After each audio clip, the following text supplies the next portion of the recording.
Hello friends, आज हम बात करेंगे चालुक्यकालीन स्थापत्य की। तो चालुक्यकालीन मंदिरों के उत्कृष्ट नमूने जो है वो बादामी, ऐहोल और पत्तकदल में प्राप्त होते हैं।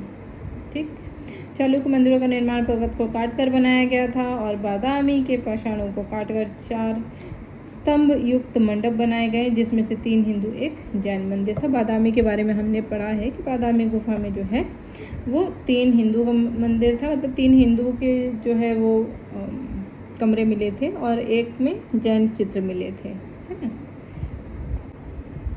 अब देखिए, इसमें एक वैष्णव गुहा है, ठीक है, जिसके बरामदे में विष्णु की 2 रिलीफ मूर्तियाँ, रिलीफ मतलब जो उभरी हुई मूर्तियाँ रहती हैं, ठीक है। दीवार में एक तो होती है कि चित्रकारी की जाती है, एक मूर्ति होती है जो कि दीवार में उभरी हुई रहती है, जैसे आप टच करोगे ना तो उभरी हुई रहेगी, ठीक है, उसको बोलते हैं। एक अनंत पर बैठी हुई तथा दूसरी नरसिंह रूप में प्राप्त है। एलोह के मंदिरों का नगर कहा जाता है, एलोह को मंदिरों का नगर कहा जाता है और यहाँ कम से कम 70 मंदिर के अवशेष प्राप्त हुए। कितने? 70 मंदिरों के। यहाँ के हिंदू गुहा मंदिरों के सबसे सुंदर सूर्य मंदिर है, जो लॉर्ड खा के नाम से प्रसिद्ध है। इसकी छत चपटी है तथा इसमें शिखर नहीं मिलता। इसमें क्या? शिखर नहीं मिलता, है ना। पत्तकदल में भी 10 मंदिर बने हैं। इसमें 4 नागर शैली के तथा 6 द्रविड़ शैली के मंदिर हैं। अब देखिए, गुप्तकालीन स्थापत्य का देख लीजिए कौन कौन से हैं, ठीक है। तगवा का मंदिर कहाँ है? जबलपुर में है, ठीक है। देखिए, तिगवा का मंदिर जबलपुर में है। देवगढ़ का दशावतार मंदिर जो है वो झांसी ललितपुर में है। उदयगिरी गुफा मंदिर जो है मध्य प्रदेश विदिशा में है। ये सारे गुप्तकालीन मंदिर हैं, ठीक है, जो गुप्तकालीन में बने थे। नचना कुठारा का मंदिर मध्य प्रदेश में, तो ज़्यादातर ये मध्य प्रदेश में। देखिए, जबलपुर भी मध्य प्रदेश में, झांसी मध्य प्रदेश, ऊपर भी मध्य प्रदेश में कानपुर। एक जो है भीतर गांव का मंदिर वो कानपुर में है, तो इसको आप थोड़ा सा ज़्यादा अच्छे से पढ़ लीजिएगा, ठीक है ना। चलिए नेक्स्ट हम बात करते हैं भीतरगांव मंदिर में, ठीक है ना। मेहराब के उत्तम नमूने, पौराणिक दृश्यों का अंकन है ना, और गर्भगृह में प्रवेश द्वार का अलंकरण आदि प्राप्त होता है। ब्राह्मण गुहा मंदिर का सर्वश्रेष्ठ उदाहरण जो है उदयगिरी का मंदिर है, जिसे चंद्रगुप्त विक्रमादित्य के सेनापति वीरसेन ने बनवाया था। इसमें वराह अवतार मतलब 12 अवतार की विशाल मूर्ति उत्कीर्ण की गई है। बौद्ध गुहा मंदिरों में अजंता तथा बाघ गुफाएं महत्वपूर्ण हैं। इसको आपको याद रखना। मैं आपको जितना बताती हूँ ना फ्रेंड्स, आप याद जो जो इम्पोर्टेंट रहता है बस उसको आप पढ़िए, बाकी फालतू में एक्स्ट्रा चीज़ें पढ़ने से कोई मतलब नहीं है ना। अगर आपको सिलेक्शन चाहिए तो, नहीं सिलेक्शन चाहिए तो आप फिर जितना मन करे उतना आप रट्टा मारते रहिए, पढ़ते रहिए, कोई दिक्कत नहीं है। लेकिन जितना कम पढ़ेंगे और सॉलिड पढ़ेंगे उतना ही अच्छा है आपके लिए, क्योंकि आपको याद करने में उतना ही आसानी रहेगी, ठीक।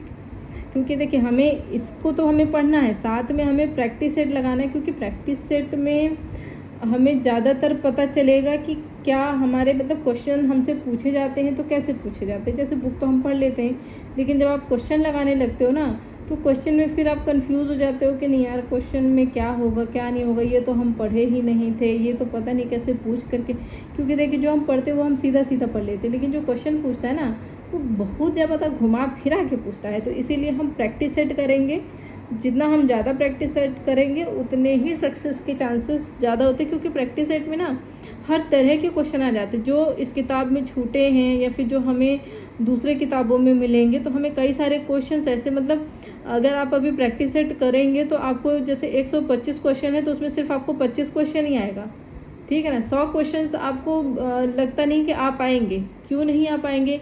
क्योंकि वो काफ़ी ज़्यादा घुमा फिरा के कुछ करंट अफेयर्स है। तो हम उसको जब लगाएंगे ना, तो हम एक एक क्वेश्चन को हम पढ़ेंगे कि अच्छा इसका ये आंसर होगा, अच्छा इसका ये आंसर होगा। तो धीरे धीरे क्या है कि वो हमारे सारे के सारे जो है ना वो क्लियर होते जाएंगे फैक्ट्स, ठीक है। और जितना ज़्यादा क्लियर होगा उतना ही अच्छा है। तो जितना प्रैक्टिस सेट लगाएंगे हम लोग, तो इसीलिए सोच रही हूँ कि जल्दी से ये ख़त्म कर देते हैं, उसके बाद सिर्फ और सिर्फ हम कंसंट्रेट करेंगे प्रैक्टिस सेट में जितना हो सकेगा उतने हम प्रैक्टिस, भले हम दिन में कम से कम 20 क्वेश्चन ही लगाएं, लेकिन कम से कम वो 20 क्वेश्चन लगा रहे हो हमारे सॉलिड तो हो कि हमें वो याद हो जाए कम से कम, ताकि नेक्स्ट टाइम अगर कभी भी वो 20 क्वेश्चन में अगर कुछ आए तो हमें उसके आंसर्स पता हों। ठीक, तो बहुत ज़्यादा हो गया लेक्चर, चलिए आगे पढ़ते हैं। सारनाथ के धमे स्तूप, ठीक है ना, का निर्माण इसी काल में हुआ जो ईंट का बना है। इसका आधार गोलाकार है जबकि अन्य गुप्तकालीन स्तूपों का आधार वर्गाकार है। इसी किसी चबूतर पर न बनाकर धरातल पर निर्मित किया गया है। कौन ना था? सारनाथ का धमे स्तूप, धमेक स्तूप। ठीक, इस मंदिर में सबसे प्रसिद्ध पापनाथ मंदिर है, वाह पापनाथ, तथा विरूपाक्ष मंदिर है जो कि 740 में बना था। ठीक है, विरूपाक्ष मंदिर का निर्माण जो है विक्रमादित्य की रानी लोक महादेवी ने करवाया था। ठीक, विरूपाक्ष मंदिर दक्षिण शैली में बना है और उसका शिखर बहुत ही ऊंचा आयताकार और मंजिलों वाला है। अजंता और एलोरा दोनों ही चालुक्यों के राज में विद्यमान हैं। अजंता के एक गुहा चित्रों में, ठीक है, पुलकेशन द्वितीय का संभवतः फारसी दूतमंडल का स्वागत करते हुए दिखाया गया है। एक बात और फ्रेंड्स, देखा होगा आपने कि बीएड बीटीसी का रिजल्ट आया है, बेचारे बीएड वालों को बाहर कर दिए हैं प्राइमरी से। हालांकि नहीं करना चाहिए क्योंकि एनसीटी ने ही उनको अंदर किया था, लेकिन सुप्रीम कोर्ट ने उनको बाहर कर दिया। हालांकि लड़ाई लोग लड़ेंगे, ऐसा नहीं है, कई सारे रास्ते हैं उसके, क्योंकि हमारी सरकार हमारे साथ है अभी, लेकिन सरकार भी जब सुप्रीम कोर्ट से ऊपर नहीं है, लेकिन वो सुप्रीम कोर्ट को जो है पुनर्विचार के लिए बोल सकती है और साथ में ही वो अध्यादेश भी ला सकती है इसी के लिए, ताकि बीएड वाले क्या है कि हमेशा के लिए प्राइमरी में मान्य हो जाए। वैसे मान्य होना चाहिए, जहाँ तक एक मेरा मानना है कि प्राइमरी में भी मान्य होना चाहिए, क्योंकि देखिए जो बीएड वाले हैं उनकी सबसे पहली बात है कि उनका जो एंट्रेंस ही होता है वो एग्ज़ाम बेस पे होता है। ठीक है, कितना भी आप नंबर पा जाएं, लेकिन अगर आपने एंट्रेंस दिया है तो उसमें ये चीज़ पता चल जाता है कि आप सच में काबिल हैं। ठीक, और अगर आप एकेडमिक के मेरिट के बेस पे हो रहे हैं तो उसमें हमारी इतनी काम, क्योंकि देखिए आजकल हमें भी पता है नो डाउट नकल बहुत ज़्यादा होती है। नकल के लिए लोग गांव में अपने एडमिशन करा लेते हैं। ठीक है, अच्छी खासी मेरिट बन जाती है तो लोग बीटीसी वगैरह में एडमिशन करा लेते हैं, और फिर उसके बाद ऊपर से उन लोगों की वैकेंसीज बहुत ज़्यादा आती है। और यहाँ पे टीजीटी पीजीटी की 5 साल में कभी एक बार आ गई वैकेंसी, और वैकेंसी आती भी कितनी है, 10,000, 11,000, इस बार तो खैर 3-4 हज़ार ही आई है। तो बस इतनी वैकेंसी आती है। हर साल बीएड वालों की निकलने की संख्या कम से कम 2.5-2 लाख के करीब हर साल निकलते हैं। अब ये बताइए 5 साल में कितने हो गए, करीबन 15-20 लाख हो गए। अब 15-20 लाख में अगर 12,000 वैकेंसी दे रहे हैं, ठीक है, तो बाकी कहाँ जाएंगे? एलटी तो और ज़्यादा महान है। एलटी वालों को तो शायद वैकेंसी निकालने में बहुत डर लगता है, शायद होंगे कोई उनके डायरेक्टर जिससे वो डरते होंगे कि नहीं भाई हम निकाल देंगे तो उनकी जेब से पैसा कटौती होगी। तो एलटी वाले तो और वैकेंसी नहीं निकालते हैं। ठीक, तो इसीलिए बीएड वालों के साथ अगर वो प्राइमरी में भी एलिजिबल कर देते तो सही था। ठीक, हम ये नहीं बोल रहे कि बीटीसी वालों को, लेकिन बीटीसी वालों की सबसे बड़ी बात है कि भाई आपकी जो पढ़ाई है वो मतलब 1 से लेकर 5 तक हुई है, और बीएड वालों की 1 से लेकर के इंटर तक हुई है, तो उसमें उनको अप्लाई करने का मौका देना चाहिए। बाकी आपका क्या कहना है आप कमेंट करके ज़रूर बताइएगा कि आपके क्या व्यूज़ हैं इसके बारे में। ठीक, अब लेक्चर बहुत हो गया, आगे हम पढ़ाई करते हैं। ठीक, क्योंकि जो एक सीट लेनी है हम पता चला इसके चक्कर में वो सीट भी ना ले पाएँ, है ना। तो गुप्तकालीन वास्तुकला का सर्वोत्तम उदाहरण क्या है? मंदिर है, क्योंकि गुप्तकालीन में मंदिर बहुत अच्छे बने थे। कला और साहित्य की दृष्टि से किस काल को भारतीय इतिहास का स्वर्ण युग माना जाता है? तो गुप्त काल को ही माना जाता है। ठीक है, आप याद कर लीजिए, गुप्त काल बहुत ही ज़्यादा इम्पॉर्टेंट है। जहाँ आपको समझ में नहीं आया तो आप गुप्त काल लगा दीजिएगा, ठीक है ना। प्राचीन भारतीय इतिहास में मंदिर का निर्माण सर्वप्रथम किस काल में प्रारंभ हुआ था? तो गुप्त काल में हुआ था। मंदिरों में शिखर का सर्वप्रथम प्रचलन किस काल में हुआ? तो गुप्त काल में हुआ। और देखिए, गुप्तकालीन मंदिरों का मुख्य अंग कितने हैं? 5 हैं। गुप्तकालीन मंदिरों के कौन कौन से अंग हैं? ठीक है, जगती गर्भगृह, प्रवेश द्वार, मंडप तथा शिखर, ये पूरे के पूरे जो है वो गुप्तकालीन मंदिर जो है ना, उसमें ये सारी चीज़ें बनी रहेगी। अब ये देखिए भारत के प्रमुख मंदिर जो हैं, ठीक है, दक्षिण भारत के प्रमुख मंदिर कौन से, देखिए रथ मंदिर, तट मंदिर, ठीक है।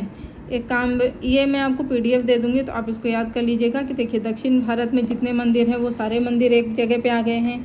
आंध्र प्रदेश में कौन कौन से हैं, केरल में कौन कौन से हैं, कर्नाटक में कौन कौन से हैं, उसके बाद आ गया हमारा उत्तर भारत के मंदिर में, उत्तर प्रदेश में कौन कौन से हैं, है ना। उसके बाद उत्तराखंड में कौन से हैं, मध्य प्रदेश में कौन से हैं, दिल्ली में, हरियाणा में, पंजाब में, ये देखिए जम्मू कश्मीर, गुजरात, राजस्थान, महाराष्ट्र, बिहार, असम, उड़ीसा, पश्चिम बंगाल। इसका मैं आपको PDF दे दूंगी तो आप PDF जा करके आप उसको डाउनलोड कर लीजिएगा।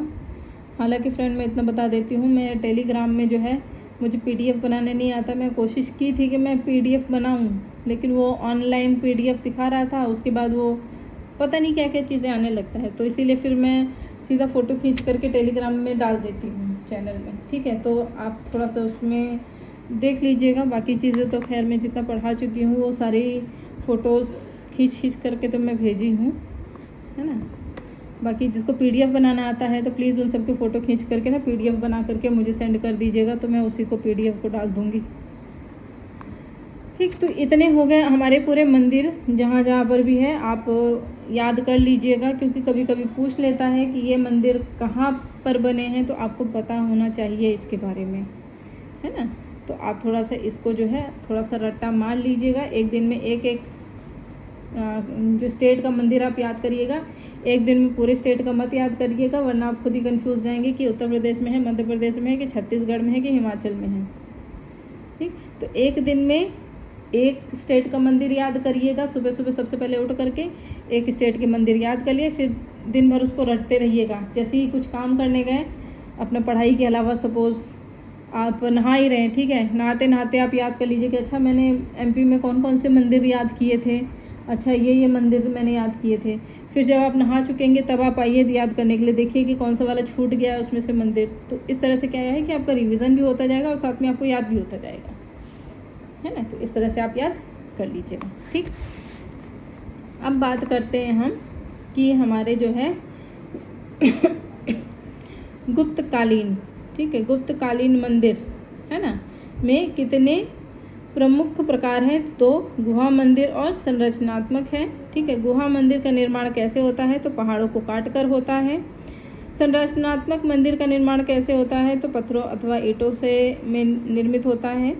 भारतीय मंदिरों को कितनी शैलियों में बांटा गया है, ये सारे के सारे इंपॉर्टेंट है, पॉइंट वाइज। अब इसका कोई पर्टिकुलर टॉपिक नहीं है, तो इसको वन लाइनर है, वन लाइनर आप याद कर लीजिएगा ये सब, ठीक है ना, क्योंकि ये सारे इंपॉर्टेंट है ना। भारतीय मंदिरों को कितनी शैली में बांटा गया है, तो 3, नागर, द्रविड़ और बेसर। मंदिरों के कुल कितने प्रमुख अंग होते हैं, तो 8 होते हैं। ग्वालियर का कौन सा मंदिर स्थापत्य कला का बेजोड़ नमूना है, तो तेली का मंदिर। सास बहू मंदिर कहाँ स्थित है, तो ग्वालियर में स्थित है। खजुराहो में कुल कितने मंदिर हैं, तो 85 है। खजुराहो में अब कितने मंदिर शेष हैं, तो 30 मंदिर हैं। खजुराहो में मंदिर किस प्रकार से, किस धर्म से संबंधित है, तो शैव, वैष्णव और जैन तीनों धर्म से संबंधित है। ध्यान दीजिएगा ये चीज़, कभी कभी क्वेश्चन ये पूछ लेता है, इंपॉर्टेंट है। खजुराहो में स्थित कंदरिया महादेव मंदिर किस धर्म से संबंधित है, ये भी इंपॉर्टेंट है, शैव मत से है। खजुराहो में स्थित चतुर्भुज मंदिर किस धर्म से संबंधित है, वैष्णव मत से। खजुराहो में स्थित पार्श्व मंदिर किस धर्म से है, तो पार्श्व मतलब जाहिर सी बात है जैन, है ना, क्योंकि उन्हीं के तीर्थकार थे ये, है ना। तो खजुराहो में स्थित 64 योगिनी, ये मोस्ट इंपॉर्टेंट है, क्वेश्चन पूछा गया है। 64 योगिनी मंदिर किस भगवान को समर्पित है, तो विष्णु भगवान को समर्पित है। खजुराहो में स्थित लाल गुहा मंदिर किस भगवान को समर्पित है, तो शिव भगवान को समर्पित है। खजुराहो मंदिर में कितने चित्र उत्कीर्ण हैं, तो 900 है। खजुराहो में स्थित चतुर्भुज मंदिर का निर्माण किस शासक ने करवाया था, तो यशोवर्मन ने करवाया था। दिलवाड़ा मंदिर किस धर्म से संबंधित है, तो जैन धर्म से संबंधित है। दिलवाड़ा मंदिर किस पत्थर से निर्मित है, तो मकराना के श्वेत संगमरमर से निर्मित है। दिलवाड़ा का विमल शाही मंदिर किसको समर्पित है, तो आदिनाथ को समर्पित है, ठीक। ये वन लाइनर है, ये सारी चीज़ें आपको रटनी पड़ेगी, याद करनी पड़ेगी, ठीक है ना। मोस्ट इम्पॉर्टेंट है ये सारी चीज़ें, ठीक। तो फ्रेंड्स आज की वीडियो में इतना ही, मिलते हैं हम अपनी नेक्स्ट वीडियो में। ठीक, तब तक के लिए स्टे ट्यून और अपना ख्याल रखिए, खुश रहिए सबको।